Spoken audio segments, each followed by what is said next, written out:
Totoo talaga yung naririnig ninyo. Bakit ko ginawa yan? Para sa sarili ko? Para sa pamilya ko? Para sa inyo at ang inyong mga anak sa aking bahay. Kaya ako man,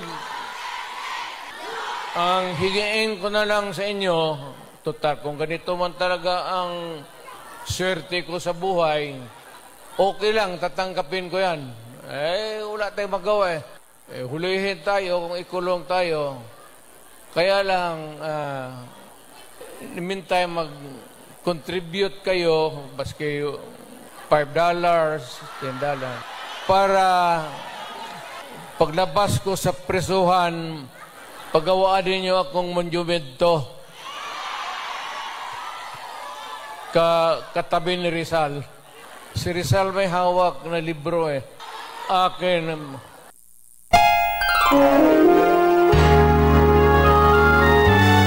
Kauna-unahan sa Pilipinas. NBC Manila Broadcasting Company.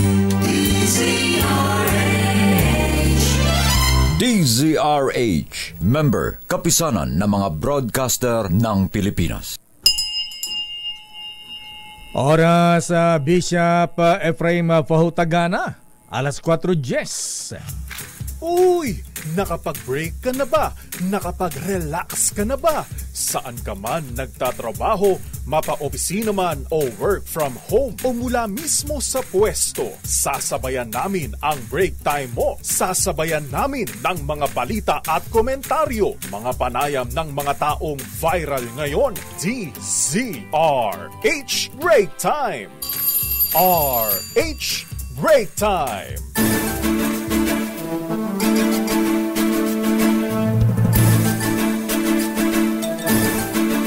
Magandang hapon, Pilipinas. Ako po si Deo Macalma. Ako naman, Thea Petro Carpuz.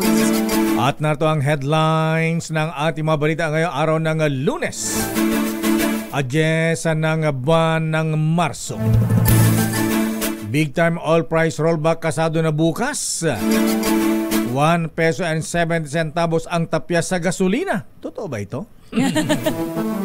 At 90 centavos naman sa diesel. Red notice para arestuhin si dating Pangulong Duterte hindi pa kumpirmado ayon sa Malacanang. Malacanang, binara naman si dating Pangulong Digong Duterte sa Manoy pag-aresto sa kanya ng International Criminal Court. International Criminal Court tikom ang bibig sa report na naglabas ng warrant of arrest laban kay dating Pangulong Duterte. Bagong patutsada ng China sa West Philippine Sea, pinalagan ng Pilipinas. Tanimbala modus sa naiya na buhay na naman. 3 tauhan ng OTS sinibak. Dapat lang. Kasuhan pa. Yun. 9 na miyembro ng Notorious Javier Criminal Group arestado sa Laguna. 2 pumatay sa 2 pulis sa buy-bust operation sa Bulacan, patuloy na hinahunting ng PNP. Pati mga pulis delikado na rin. Samantala mga lubag sa election gun ban, abay lumampas na sa 1,500 ayon sa Philippine National Police. Registration para sa local absentee voting pinalawig ng COMELEC sa March 17. At ngayon sa detalye ng ating mga balita, good news mga kuya, ha? Abay kung nasa IPA yung gasolina ninyo, ha? Abay tipid rin muna hanggang bukas.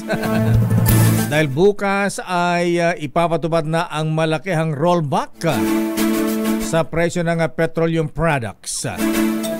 Sa magkakahiwalay na abiso ng mga oil companies, 1 peso and 70 centavos ang ibabawas sa kada litro ng gasolina. At 90 centavos lamang sa diesel mga kuya mga driver. May bawas din sa presyo ng kerosene at 1 peso and 80 centavos. Ito na kalawang round ng rollback ngayong buwan ng Marso. matapos ang tiliwalang patid na oil price increase noong nakalipas na buwan. At ang sinasabing dahilan din ng pagbawas sa presyo ng gasolina ay ang pagbawas na po ng presyo ng gasolina ipinagbibili ng Saudi Arabia sa Asia. Sa ibang balita, hindi pa rin makumpirma ng Malacanang ang sinasabing red notice mula sa Interpol kaugnay ng umano'y arrest warrant ng International Criminal Court o ICC laban kay dating Pangulong Rodrigo Duterte. Sa press briefing sa Malacanang, sinabi ni Palace Press Officer at PCO Undersecretary Claire Castro na walang natatanggap ang palasyo na kopya ng anumang dokumento patungkol dito. Maging ang Department of Justice anya ay walang natatanggap na komunikasyon na may kaugnayan sa bagay na ito. Narito ang pahayag ni Castro. Hindi po namin maiko-confirm agad-agad kung wala pa po kaming physical copy nung warrant of arrest. Ang sabi po kasi ng DOJ, since hindi po tayo miyembro ngayon ng ICC, may mga options po kasi ang ICC kung paano nila ito ipapaserve. Samantala, kinontra na Malacanang ang pag-iit ng dating Pangulong Duterte na wala itong kasalanan. Sarap ng ugong na may warrant of arrest ang International Criminal Court laban sa kanya.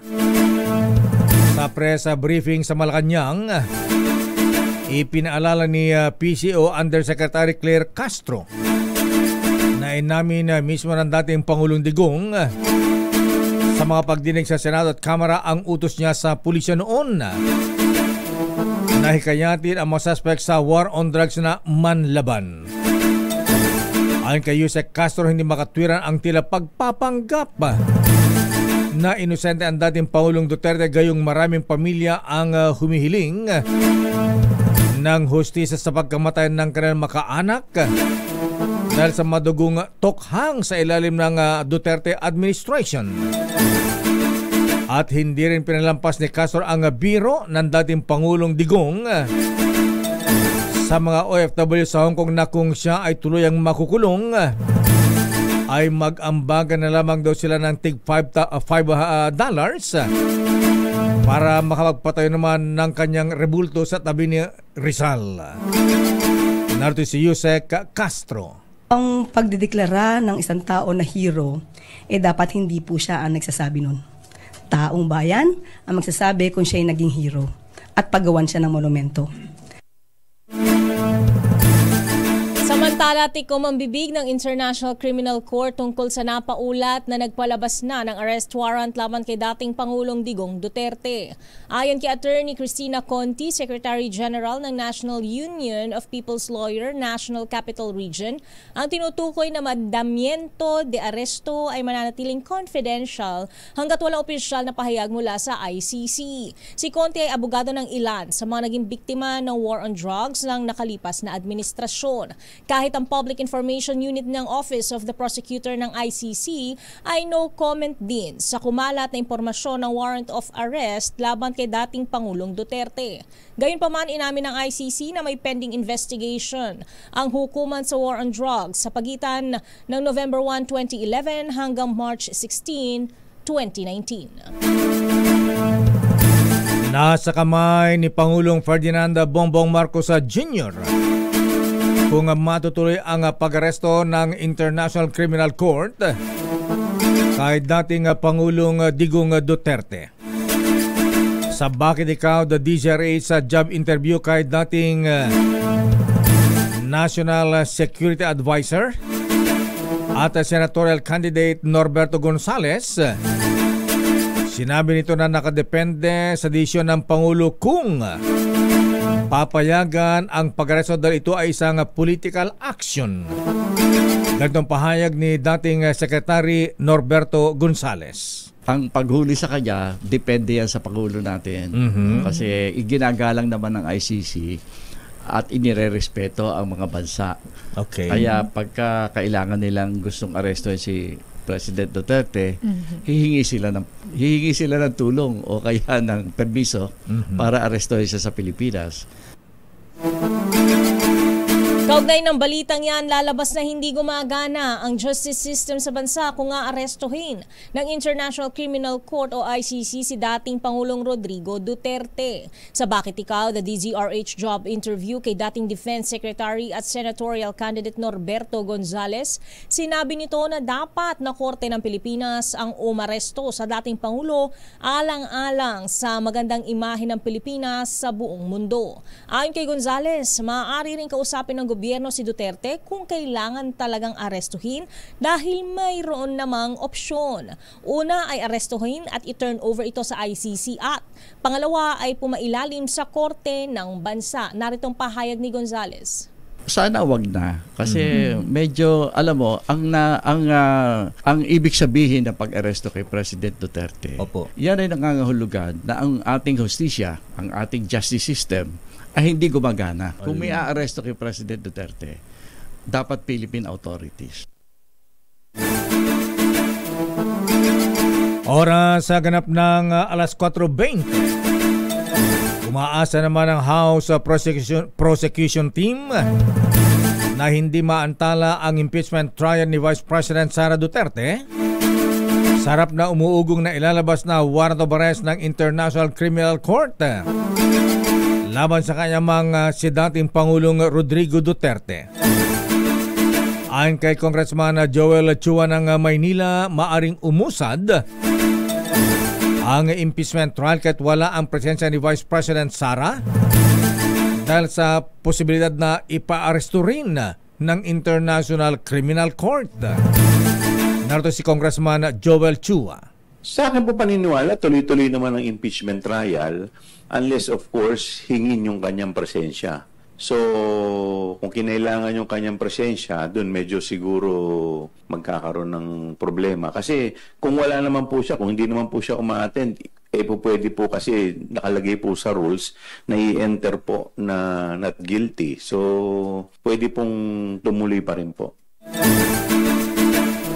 Samantala, pinagdudahan ng mga miyembro ng House Prosecution ang timing ng naging biyahe ni dating Pangulong Rodrigo Duterte papuntang Hong Kong sa harap ng lumalabas na mga ulat ng umano'y warrant of arrest na inisyu ng International Criminal Court o ICC laban sa kanya. Ayon kay Manila Representative Joel Chua, hindi naman para sa mga overseas Filipino workers ang ipinunta ni Duterte sa Hong Kong, bagkus ay isang event ng mga miyembro ng Kingdom of Jesus Christ. Iginiit din ng kinatawan na kahit hindi na tayo miyembro ng ICC ay may diplomatic obligation ng Pilipinas sa Interpol na sumunod kapag na-turn over sa kanila ang dating Pangulo. Matatandaang nasa Hong Kong din si Vice President Sara Duterte na siyang kasama sa pinapanagot ng ICC bilang secondary respondent sa mga kaso ng pagpatay sa war on drugs nang siya ang mayor ng Davao. Babalikan natin ilang pang detalye ng ating mga balita. Philippine National Police. Nakahanda raw ang naarestuhin ang dating Pangulong Digong Duterte kung meron ipapalabas na arrest warrant ang International Criminal Court. Samantala, doon pumatay sa dalawang pulis sa isang bypass operation sa Bulacan. Hinahanting ngayon ng pulisya at tanimbala modo sa Ninoy Aquino International Airport na buhay na naman. Tatlong tauhan ng OTS sinibak sa tungkulin. At siyam na miyembro naman ng notorious na Javier Criminal Group inaresto sa Laguna. Ang detalye ng babalitang yan sa ating pagbabalik sa ating palatuntunang Break Time. RH Break Time. Oras sa Mr. Cesar Lee, Mr. Michael is my guide. Doktora Isa Suntay, alas 4:23. Ang Oras sa Miss Thea. Ganap ng alas 4:30 ng hapon. Bago ating mga balita, bati mo natin ang happy birthday si Tess Gutierrez ng Metrobank. Hi Tess, happy birthday.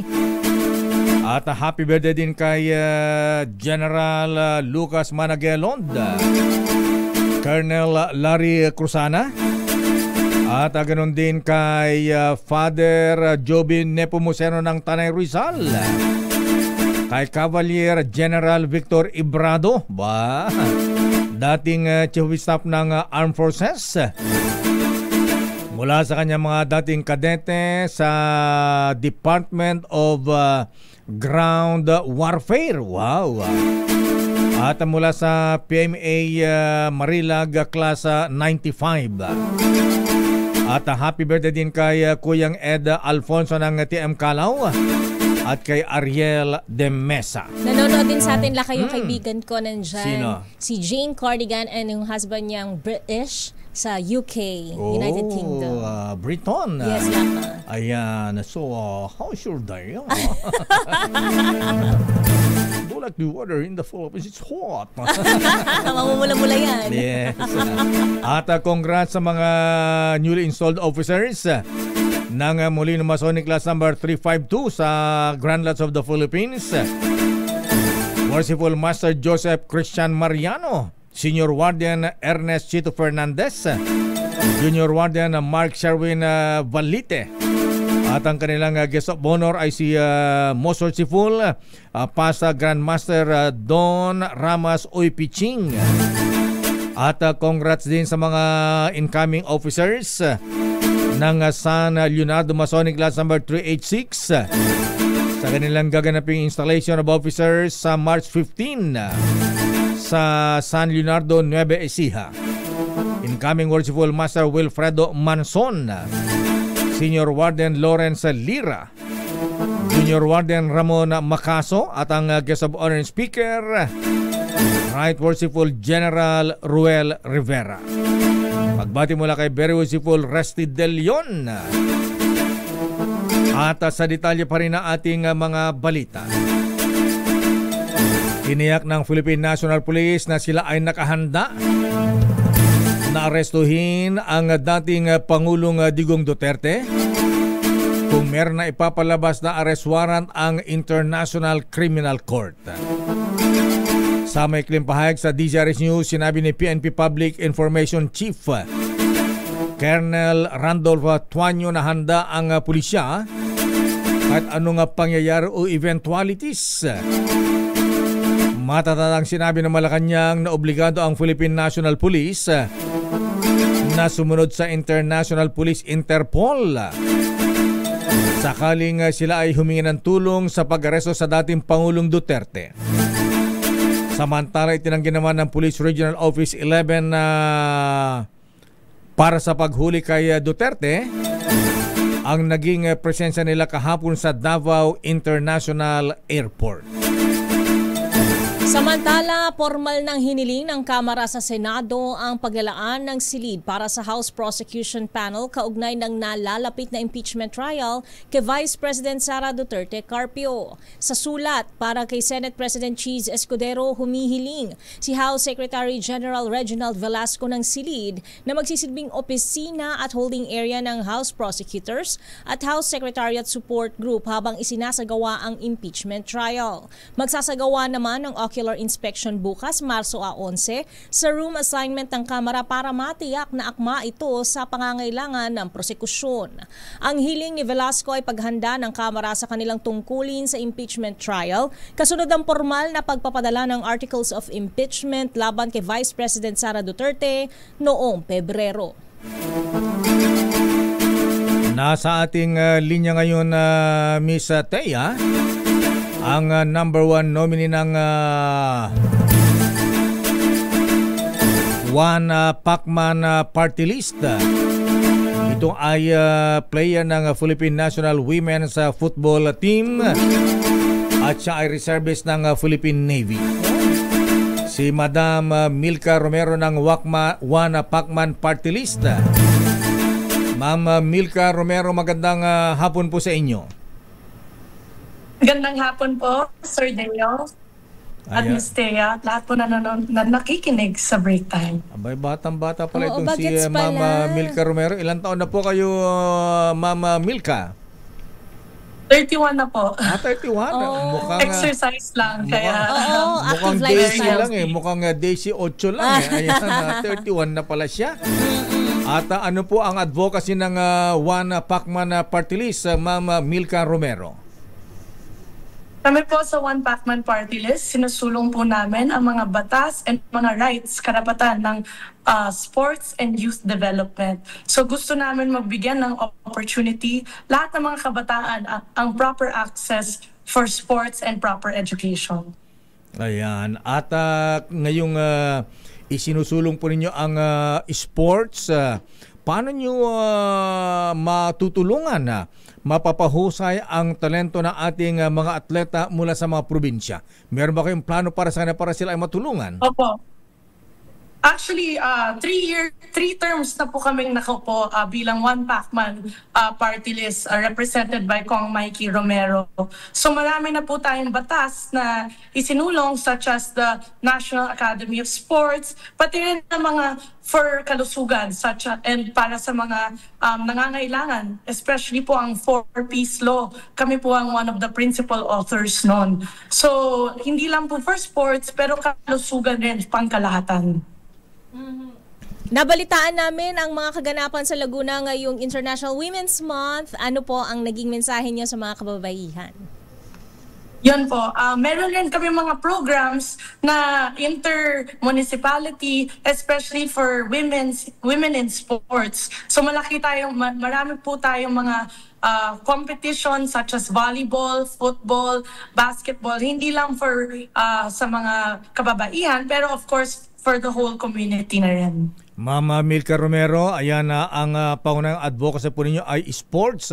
Bukod sa sports, ano pa ang binabalak po ninyo maaaring gawin kung kayo po ay manalo sa inyong party list, ang One Pacman Party List? Yes po.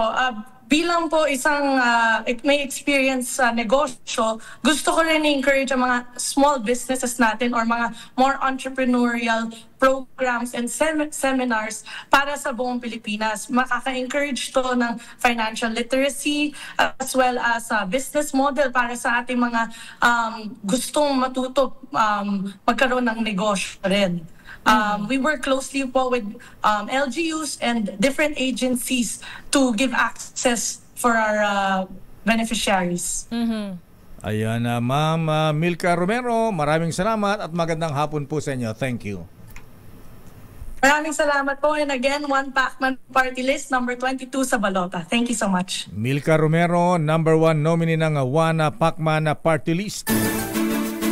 Umalma naman ang Department of Foreign Affairs sa pahayag ni Chinese Foreign Minister Wang Yi na tila palabas lamang daw o theater ang mga insidente sa West Philippine Sea. Sinabi ni Wang Yi sa isang international forum na ang tensyon sa pagitan ng Pilipinas at China ay isang plot upang dungisan daw ang imahe ng China. Sagot naman ng Department of Foreign Affairs na hindi nito maililihis ang tunay na issue sa pagtanggi ng China na sumunod sa international law. Partikular na ang 1982 United Nations Convention of the Law of the Sea at 2016 Arbitral Award. Hindi rin maaari isang tabi ang negatibong epekto ng illegal, agresibo at mapaninlang na aktibidad ng China sa mga komunidad at maging teritoryo ng Pilipinas. Samantala, mahirap asahan ang Mutual Defense Treaty sa pagitan ng Pilipinas at Amerika lalo na sa mga nangyayari sa bansa, kabilang na ang pamubuli ng China at mga iligal na aktibidad sa West Philippine Sea. Ayon kay dating Defense Secretary at Senatorial Candidate Norberto Gonzales, sa ngayon ay kitang-kita naman ang katotohanan na hindi dapat umaasa ang Pilipinas sa treaty. Pero hindi umano ibig sabihin na walang pag-asa ang Pilipinas dahil may ibang mga bansa pa tulad ng Japan na katugma ng Pilipinas ang national interest. Narito ang pahayag ni Gonzales. Nung naging presidency si Trump, nakita natin ang katotohanan na hindi tayo pwedeng umasa dyan. Ngayon, hindi naman sa wala tayong pag-asa. Kasi nahandyan ang Japan. I think ang Japan, yung national interest ng Japan at saka national interest natin medyo nagkakatugma kasi inaatake din sila ng China. And ang worry ngayon kasi if you look at the actuations ng China, ini-expand niya yung theater ng gulo. Mainit ang mata ngayon ni Senate President Chis Escudero sa maluwag na pagtanggap at pagtrato ng mga ahensya ng pamahalaan sa operasyon ng Philippine Inland Gaming o PIGO. Ang kay Escudero kung ano ang ginagawang pagtrato sa POGO ay dapat ganito rin ang pagtingin ng pamahalaan sa PIGO. Lalo pa at pwedeng kahit sinong Pilipino at maging mga bata ay maging biktima. Hiningin ni Escudero sa mga ahensya ng pamahalaan sa pangunan ng PAGCOR ang social cost estate benefit ng PIGO para malaman kung magkano ang buwis na binabayaran ng mga ito. Gayon din ay para malaman kung sino ang may-ari ng PIGO. O nga naman ano. Magkano ang share ng gobyerno dito at kung may police reports na hinggil sa mga krimen na nangyayari dahil sa nalululong sa online na sugal o PIGO. Samantala, nakiisa si Senator Lito Lapid sa pagdiriwang ng Women's Month sa Iriga City. Binigyang pugay ni Lapid ang pagiging ilaw ng tahanan ng mga kababaihan at ang kanilang mga sakripisyo para sa kanilang pamilya at komunidad. Sabi ni Lapid, saludo siya sa talino at lakas ng mga kababaihan sa pagtataguyod ng kanilang pamilya. Sa naturang selebrasyon, inalayan ng bulaklak ni Lapid ang 12 babaeng lider ng Agta Tribe sa Iriga. Nagpasalamat naman ang mga ito sa ginawang pagkilala ng senador sa kanilang kahalagahan sa komunidad. Samantala sa ating mga report sa Malacanang, tiniyang ang kahandaan ng gobyerno sakaling mauwi sa gulo ang posibleng pag-aresto kay dating Pangulong Digong Duterte. Alam mo, yan din ang sinabi kanina ng guest natin kanina sa Bakit Ikaw? Dating National Security Advisor Norberto Gonzales, baka pwedeng mag-usap ang dalawang kampo, baka daw mauwi sa gulo ang pag-aresto kay dating Pangulong Digong. Alamin natin ang report mula kay Aris number 14 mula sa Malacanang. Let Narciso please come in, Miss Let. Lakay, Miss Thea, pipigilan daw ng pamahalaan ang anumang gulo na idudulot ng posibleng pagpapaaresto ng International Criminal Court kay dating Pangulong Rodrigo Duterte. Sa press briefing sa Malacanang, tiniyak rin ni Palace Press Officer at PCO Undersecretary Claire Castro na iaayon sa batas ang paghahain ng arrest warrant. Nanawagan naman ng opisyal sa mga taga-suporta ni dating Pangulong Duterte na kilalanin ang panuntunan ng batas sa pagsisilbi ng warrant at kung sakaling arestuhin ang dating Pangulo ay huwag nang makigulo. Nilinaw ni Castro na bagamat handa ang gobyerno ay hindi naman ibig sabihin nito na magbabago na ang posisyon ng Pilipinas sa pagkalas sa ICC. Iginiit ito na susunod lang ang pamahalaan kung Interpol ang lalapit at magpapatulong para sa pagsisilbi ng warrant. Hindi naman daw naiisip ng gobyerno na tataka si dating Pangulong Duterte gaya ni Attorney Harry Roque at high-profile personalities na tumatakas pa ibang bansa dahil sa kinakaharap na issue o kaso. Narito si Yusek Castro. Sinabi niya sa Quadcom hearing, handa siya harapin ang ICC. Pinamamadali nga niya yung ICC. Di ba sabi niya, hurry up. At ang sinabi pa niya, tomorrow, bukas na bukas din kung gusto niyo mag-imbestiga. And if you will put me in prison, I will rather rot in jail. So, kaya po yung mga kababayan natin, dapat mag-relax dahil hiling po ito mismo ng dating Pangulong Duterte. Si Undersecretary Claire Castro ng Presidential Communications Office. Ito si Let Narciso para sa DZRH. Yes, Akay? Marami ang nagsasabi na ang kapalaran ng dating Pangulong Digong ay nasa kamay ng Pangulong Marcos. Ano kaya ang kanyang magiging desisyon eventually?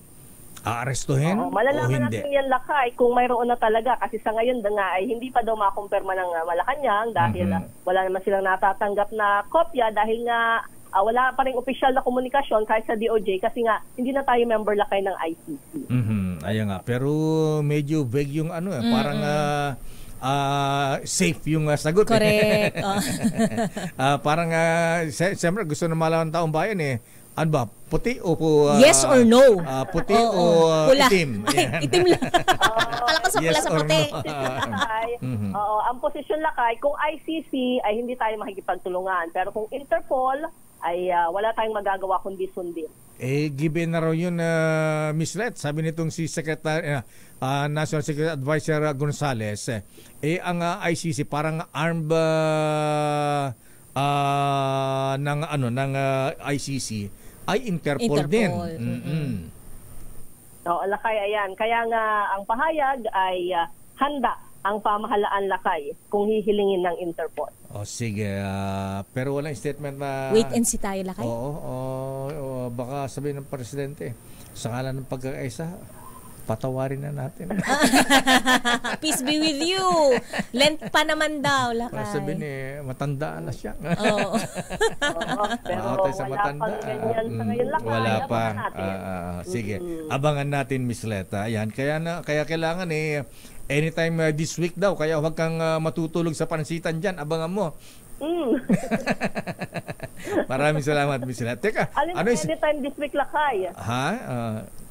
Anytime daw. Ay, ilalabas yung malalaman kung maglalabas ng arrest warrant ang International Criminal Court. Baka naman nandyan lang, hindi lang nilalabas. Baka surprise. Nasa ilalim pala kayo ng file. Baka wala pa. Ang Pangulong Digong, nasa Hong Kong pa ba o bumalik na ng Pilipinas? Wala kang balita.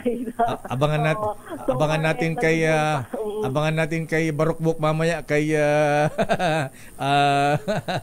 kay Henry Uri. Ayan, kung ano update. Kasama ba siya, Lakay? Bumili ba? Nasa Hong Kong Ayan. Nasa Hong Kong chef restaurant. Ano yung schedule ng Pangulong Marcos ngayong araw ng Lunes, Miss Let?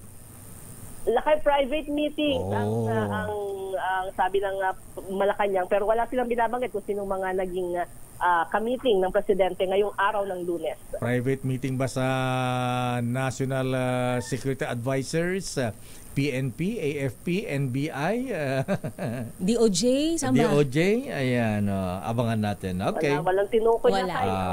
Secret, ayan. No specifics. Pero alam na natin. Maraming salamat, Miss Leta. Balik sa inyo, Lakay at Miss Thea.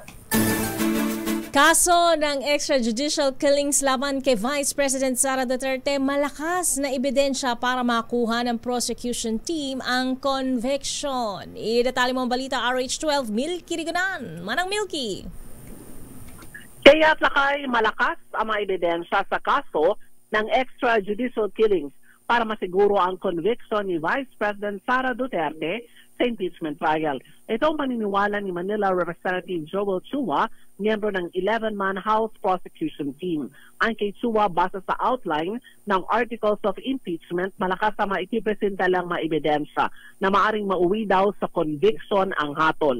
Sabi ni Chua, nasa Article 5 ng impeachment complaint ang mga akusasyon kay VP Sara sa high crimes. Kabilang niya dito ang murder and conspiracy to commit murder na susuportahan ng direct testimony mula kay dating Davao Police Officer Arturo Las Cañas. Narito si Manila Representative Joel Chua, miyembro ng 11-man House Prosecution Team.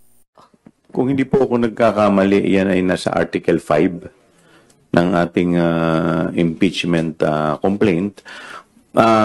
Insofar as we are concerned, mayroon pong testimonial evidence na si Las Cañas. So, may direct evidence na nagpapatotoo po nito. Kaya po, kung tatanungin po ninyo kung gaano kalakas dahil meron pong testimonial evidence, masasabi ko po na matibay at malakas po. Matatandaan, 7 ang Articles of Impeachment laban kay VP Sara at talagang pinili at pinag-aralan para matiyak na may mga matitibay na ebidensya at testigo.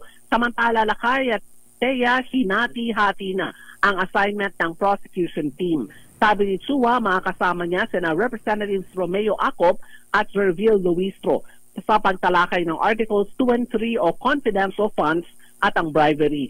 Sina Representatives Rog Gutierrez at Lawrence Defensor naman ang na-assign sa Article 5 o extrajudicial killings.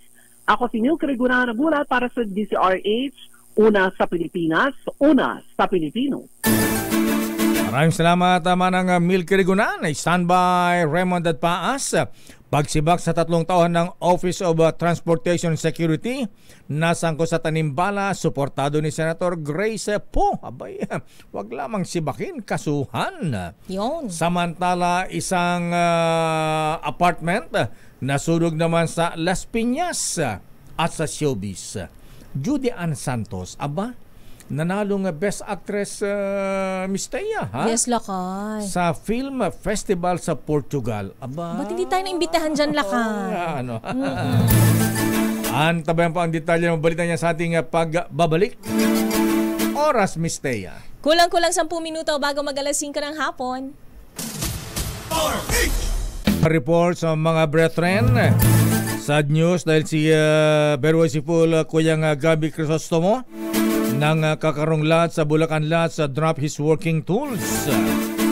Our condolences sa pamilya ni Kuyang Gabi Crisostomo at panawagan mula na rin kay Berwasiful Lobby Gaboy.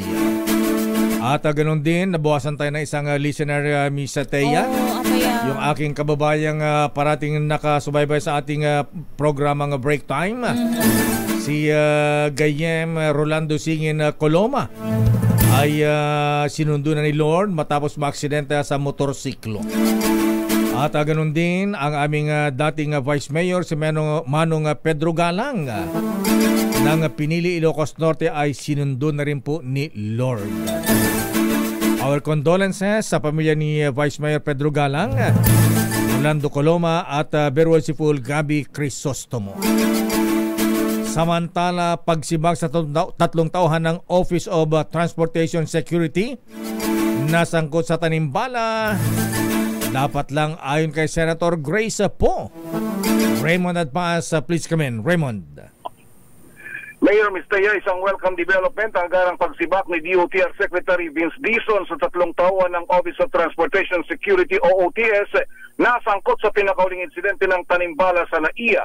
Ayon kay Senator Grace Poe, nakababahalang pagbabalik ng ganitong uri ng modus sa paliparan. Nanawagan ito sa Department of Transportation na habang gumugulong ang investigasyon ay makipag-ugnayan at bigyan ng kaukulang assistance ang 69 na taong gulang na biktima na na-trauma dahil sa insidente.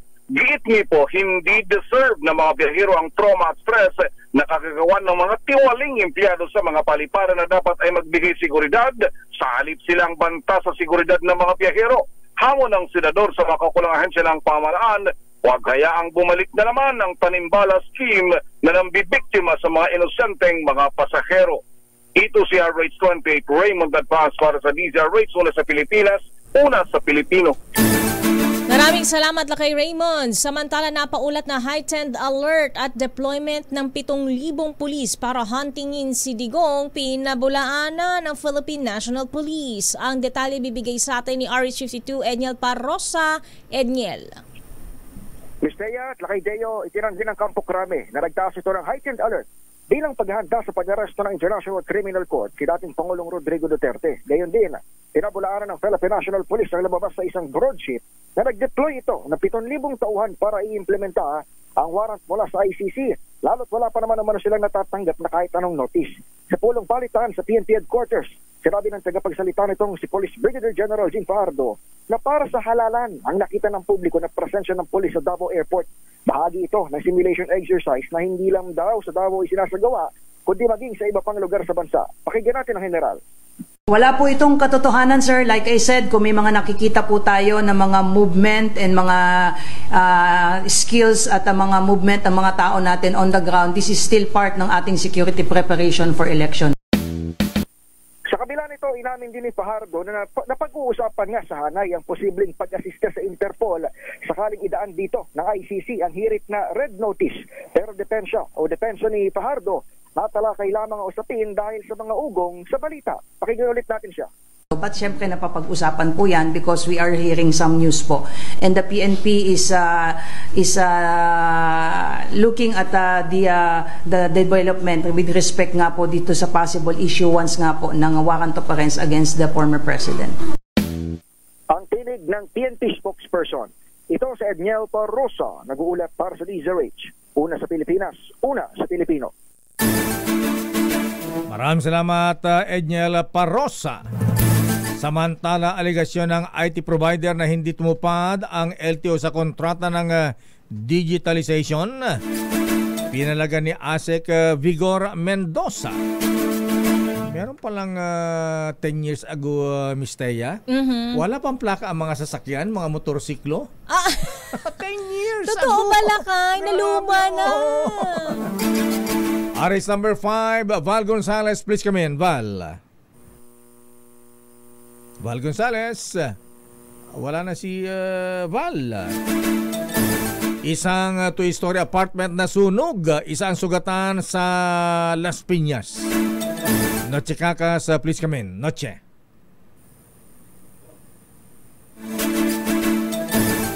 Samantala, sa iba pang mga balita, sinibak na nga, ayan, ng pinagluksa ng Philippine National Police ang pagkamatay ng dalawang pulisya sa isang bypass operation sa Bukawi, Bulacan.